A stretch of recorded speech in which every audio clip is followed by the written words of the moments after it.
Hello everyone. Today our story is called The Teapot. Let's begin. There was a proud teapot, proud of being made of porcelain, proud of its long spout and its broad handle. It had something in front of it and behind it.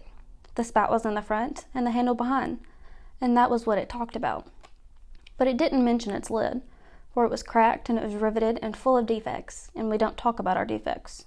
Other people do that.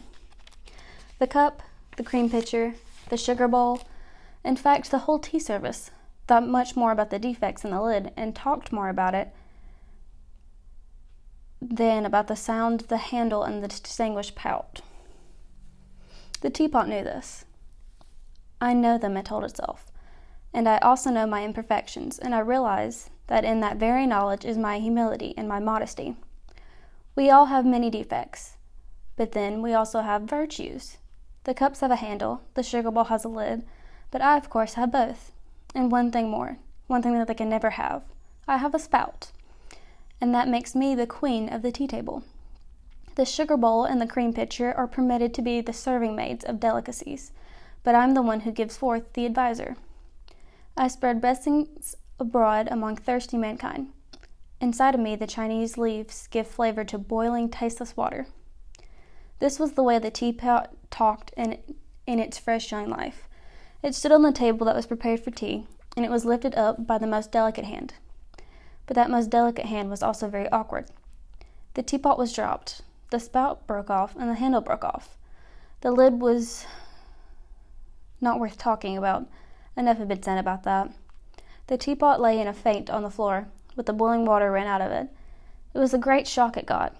But the worst thing of all was that the others laughed at it, and not at that awkward hand. I'll never be able to forget that, said the teapot, when later on it talked about itself, about its past life. They called me an invalid, stood me in a corner, and the next day gave me to a woman who was begging for food. I fell into poverty, and was speechless both outside and inside. But I stood there, my better life began.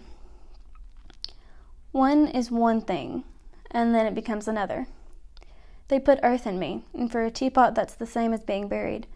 But in the earth they planted a flower bulb. Who put it there and gave it to me, I don't know. But it was planted there, a substitution for the Chinese leaves and the boiling water, the broken handle and spout. And the bulb laid in the earth, inside of me, and it became my heart, my living heart, a thing I had never had before. There was life in me. There were power and might, my pulse beat. The bulb put out sprouts. Thoughts and feelings sprang up and burst forth into the flower. I saw it, I bore it, and I forgot myself in its beauty. It is a blessing to forget oneself and others. It didn't thank me. It didn't even think of me. Everyone admired it and praised it. It made me very happy. How much more happy it must have made it. One day I heard them say it deserved a better pot. They broke me in two. That really hurt. And the flower was put into a better pot. Then they threw me out in the yard, where I lied as an old post shred. But I have my memory, and that I can never lose.